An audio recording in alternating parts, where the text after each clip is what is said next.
This is Pet Life Radio. Let's talk pets.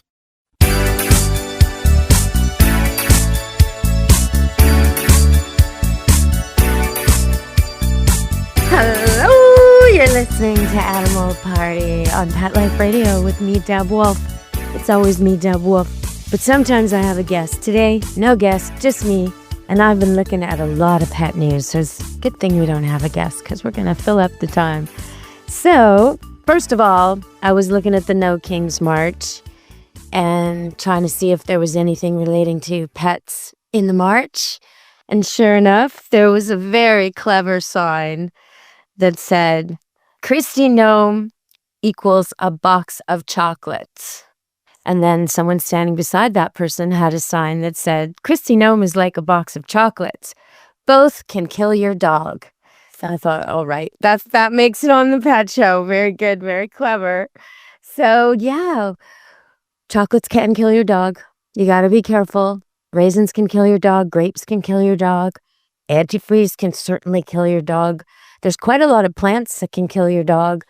Lots of things you put around the Christmas tree can kill your dog. The stuff they put inside the liquid to keep the tree fresh can kill your dog. So many things can kill your dog or your cat. So go to the internet, look at the list. Make sure you're not using these products. Slug bait can kill your animals. There's a lot of things. So we want to be extra careful. And sometimes some of the things that can kill your animals, like xylitol, which is an artificial sweetener, are called something else, like pine sugar, whatever the heck that is.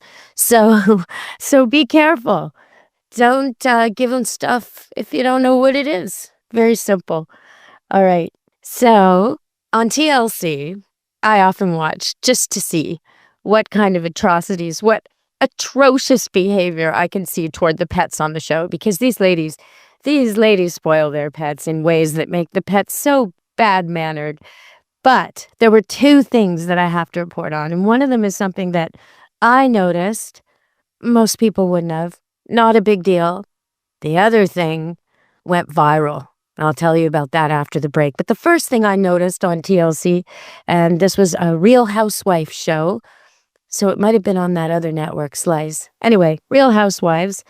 It's Real Housewives of Vancouver, and they're not real at all. Let me just give you a heads up on this. They are the fakest people you ever want to meet. But okay, the Real Housewives, and they're not actually housewives either. But okay, anyway, if you've seen the shows, they're all over the world. Real Housewives of New York, of LA, of Orange County, of wherever. So there's one for Vancouver. And this woman, one of them has a serval cat. So that's interesting on its own. It jumps on the counter and takes whole steaks off the counter and runs away with them. And that's quite something. But that's not what we're talking about today. What we're talking about today is one of the characters on the show. She bends down in the morning and takes this tiny little saucer and puts a little bit of yogurt in it. And first of all, the yogurt she put in it was not plain. It was definitely flavored and colored and likely sweetened. And since she's always weight conscious, it may have had fake sugar in it. And so what are you doing? But anyway, she took some yogurt and she put it in a bowl for her dog. Now, if you do this with plain, natural, healthy yogurt, that's a great idea. But as she did it, she said to her little dog, "You must be the only dog in the world who likes yogurt." And I thought, oh no, all dogs like yogurt, pretty much. It's good for them and they like it. So if your dog has an upset tummy or if your dog's been on antibiotics for a while afterward, it's a really good idea to mix some yogurt in with their food. But pick the non-flavored, non-colored, non-sweetened, and can never understand why manufacturers color dog food, because it's just for humans. Right? The dogs don't care what color the food is. They're going by smell and taste. They don't care if it's red or brown or yellow or green kibble, if it looks like Lucky Charms. They don't care about that. That's for us. And they certainly don't want to ingest that stuff. So your dog's not the only dog in the world who likes yogurt. Every dog likes yogurt. And I strongly suggest my listeners, if you're going away on a holiday and you've got some yogurt in the fridge and you think, oh, that's going to spoil, I better chuck it down the drain. I better throw it out. No, don't throw it out. Give it to your dog. You could even try giving it to your cat. A lot of cats like it too. All right, we're going to go to break and I will tell you about the incident that went viral on one of these dating shows. Coming up next, stay tuned on Animal Party Pet Life Radio. Real people, real stories. Our little dog developed this lymph problem. The chemotherapy lasted for 6 months, started developing more lymph nodes. So I thought I'd just try Carnivora. The lymph nodes started to go down. Then I took him into the vet to have him checked out, and there was no signs at all inside. My cat had issues that developed in his eye, and 3 months later, my veterinarian said, let's go ahead and remove the eye. I heard the Carnivora on advertising, so I said, you know what? I'm going to order this product. They did the procedure. They did all the tests, and they said, I don't know what you did. This product saved his eye. I've got a Labrador. She could hardly lift herself up off the floor. The treatment was chemotherapy. That's when I said, this could be the ticket. About 3 weeks, you could tell she was very alert. She was going on a 5-mile walk. She is just like prime again. Call 866-836-8735. That's 866-836-8735. Or visit carnivora.com. That's carnivora.com. Use promo code PETLIFE at checkout for 15% off your order at carnivora.com. Let's Talk Pets on PetLifeRadio.com.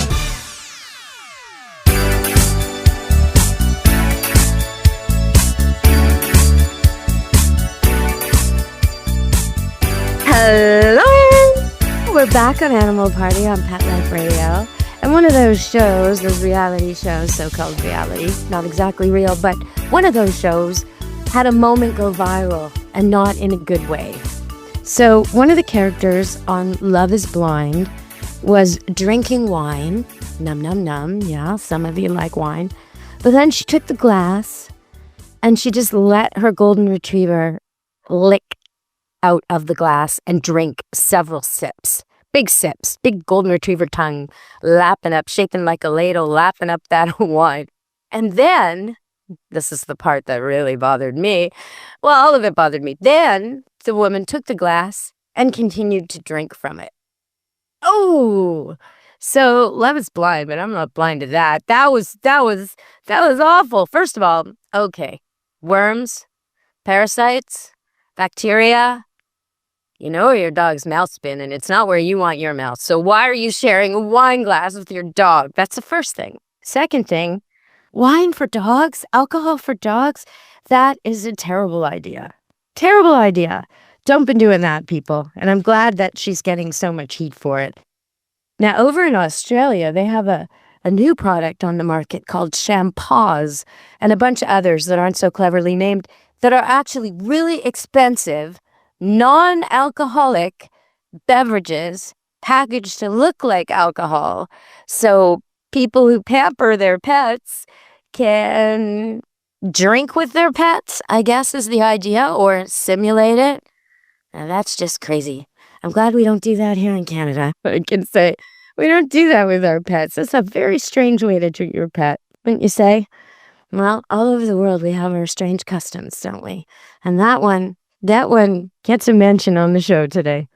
Something else that gets a mention is a really interesting rescue.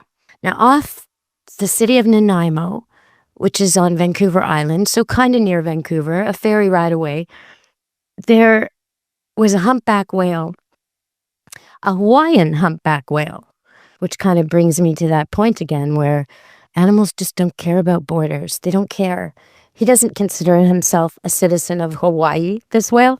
But anyway, a Hawaiian humpback whale gets in trouble off Nanaimo, and he's tangled. He's just so tangled. Everything is bad. It's looking like it's going to be terrible. And they go out, the rescuers go out, and the government workers go out, the fisheries workers, everybody goes out and they try, and they get all this stuff off this guy. Now, his name is Astro Boy. I love that. And they save him, and Astro Boy swims again. So Astro Boy is now free of all of that debris. And I was going to report on that, and I was watching TV, and Deadliest Catch came on. And one of the fishermen on one of the boats was mad at another fisherman on another boat and decided to sabotage his gear. So he went and he cut wires and lines off the trap. So the trap would stay underwater catching crab, but the crab wouldn't get caught because the lines were all cut. But the problem with this is, where do those lines go? Those cut lines.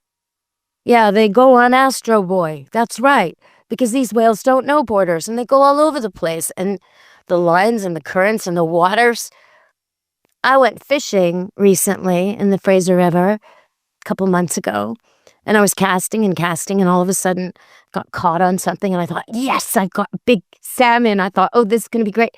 And I pull it in, and I got other people's lines and lures and hooks and about $10 worth. But still, that's what the marine life has to deal with, all our debris. So come on, people, clean it up a bit.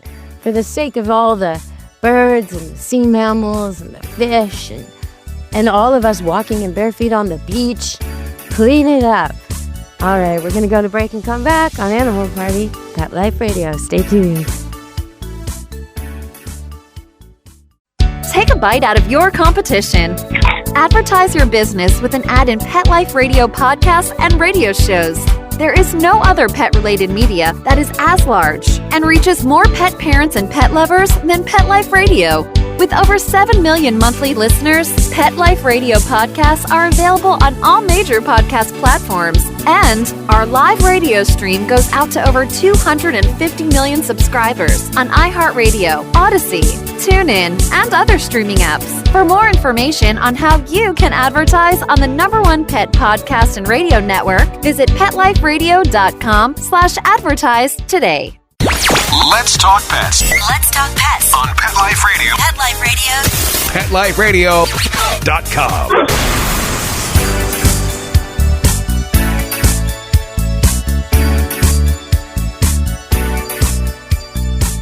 Hello, we're back on Animal Party, Pet Life Radio.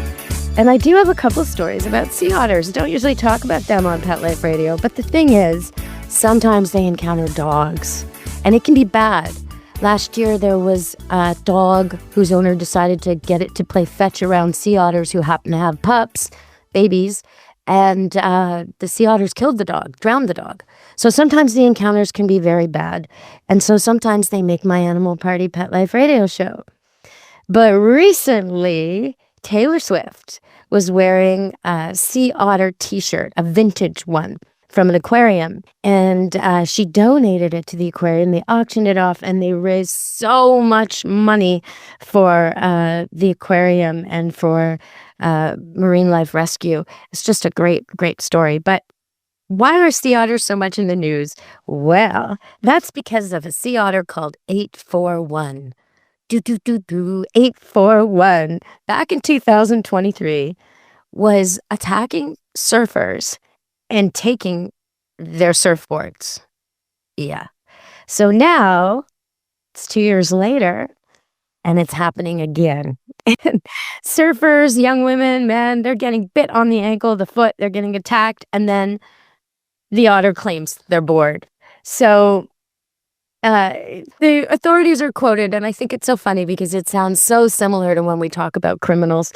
So this is the quote from the official quote: "Troublesome behavior of a repeat offender is likely the cause." Or, and this is what the experts say, it is possible that another otter has begun to see the appeal of surfing. Yeah. When you see these little guys on the boards, one of the surfers was interviewed, and she said the thing attacked her, bit her ankle. She treaded water for a while, then she got on someone else's board and hung out for a while. And the otter played on her surfboard for almost an hour before she could get it back. So the donation of the t-shirt, the vintage t-shirt for the Santa Monica Aquarium, raised $2 million, $1.3 million in 8 hours. So there's going to be a lot of sea otter help from that. Way to go, Taylor. Way to go, Taylor. And actually, while we're on celebrities in the news, I saw something recently about Snoop Dogg going to a shelter in New York and rescuing all of the dogs, taking one home, the oldest, saddest, and 11-year-old dog, taking it home, and then sending supplies and money and paying off all their bills and keeping the shelter open for the other 30 or so. So a salute to Snoop Dogg. I've always been a fan, not just because of his name, also because of his words. So, and now because of his deeds. All right, so there's a bit of a warning going around about salmonella in dog treats.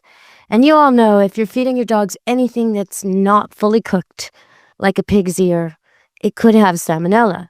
So you definitely want to wash your hands after. People are getting sick. And it's interesting because pistachios also are part of the problem here. Now, pistachios often have salmonella. And if we eat them, our stomach acid breaks that up and we don't get sick. But if we cover them in chocolate or something else, and then we eat them and they have the salmonella, our stomach can't do its job and we do get sick. And there's a craze now, Dubai pistachio chocolates and all the knockoffs. And that is causing a lot of illness around the world. But it's a good reminder about salmonella and being careful. I have to tell you, there's been another avian flu epidemic out here. It's getting worse again. So be really careful with your animals. Be careful when you're in parks. Be careful around.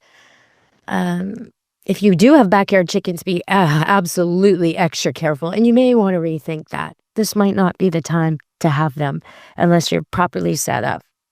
So something I thought was really interesting was, for some reason, Trump has been telling Colorado to stop importing Canadian wolves. And I'm not really sure what the rationale is there. But probably a lot of you don't realize that there is quite an exchange of animals around the world meant to restore the environment. So, I mean, that sounds crazy, right? How could putting wolves in Colorado help Colorado? Well, I'll tell you in a second. But some of these include things like we have elks up here called Roosevelt elk that were brought here, you can guess when, a long time ago from America. And in Scotland, they have beaver that they bought from us because Canadians still have beaver, but because there was so much hunting of the beaver, trapping of the beaver for beaver hats long ago, they were made extinct in many, many places where they're supposed to be. So in the case of the beavers they've taken from Canada and put back in Scotland have restored wetlands. There was a woman in America who would trap them and relocate them. And she said when she would take them to some devastated, empty area and release a beaver, and a year later she'd go back and there'd be fish and ducks and birds and total stream life and creeks, and that's what they do. They're the wildlife engineers of waterways, and they do an amazing job. So that's why people want beavers. But why do you want our wolves? Well, if you don't have wolves, then you get a problem. You get an imbalance in the deer, the moose, the elk, whatever else you got going on there, the rats, whatever else you got going on there that the wolves were eating. And so then, because of that, you get a problem with your vegetation. And then when you get a problem with the vegetation, because there's too many grazing animals eating it, or maybe the animals that are preying on the grazing animals aren't as big, so they're only taking small game. So now you only have large game. I mean, there's all kinds of ways you can throw it off by taking one predator out, by deciding you don't like the wolf and paying ranchers to kill it for years and years, and then having no wolves creates a big problem in the ecosystem. So maybe only the short plants are being eaten and certain plants and trees are growing extinct because of that. Or maybe it's the opposite. Maybe you've taken the wolf out, and so the smaller predators are eating the smaller prey, but the bigger prey are now, the bigger herbivores are now grazing. And, there's all kinds of imbalances that get created. And so returning the wolves just restores the exchange between the animals and helps protect the food sources. It sounds so crazy because you think, well, wolves must prey on the cattle and the sheep, and of course the ranchers probably hate them. And yeah, that's all true. But at the same time, if you don't have them, you get terrible problems. And in one place, there's terrible deer disease. Deer are dropping like crazy because they have an overpopulation problem that makes them susceptible to this kind of issue. And so, you really can't, when we decide to kill something, and put a bounty on their tails or something like that. It can really, really mess things up. Nature's designed to work beautifully if we don't mess it up. And sometimes we mess it up and then we fix it again.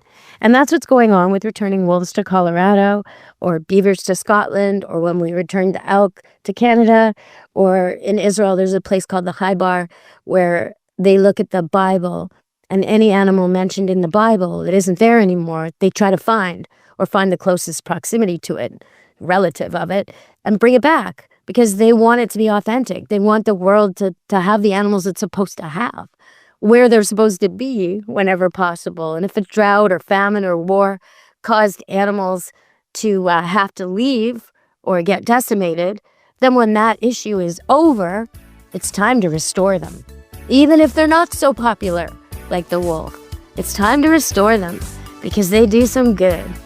All right, well, we didn't really talk about dogs and cats today. Not too much, just a little bit. But we certainly covered the big, wide animal world. So it's been a wild show for you on Animal Party, Pet Life Radio. And I promise next time I'll talk dogs and cats. Stay tuned for that. I'll be doing a show in a week. From me and Pet Life Radio, be good to your animals. Ciao, meow. Let's Talk Pets, every week on demand, only on PetLifeRadio.com.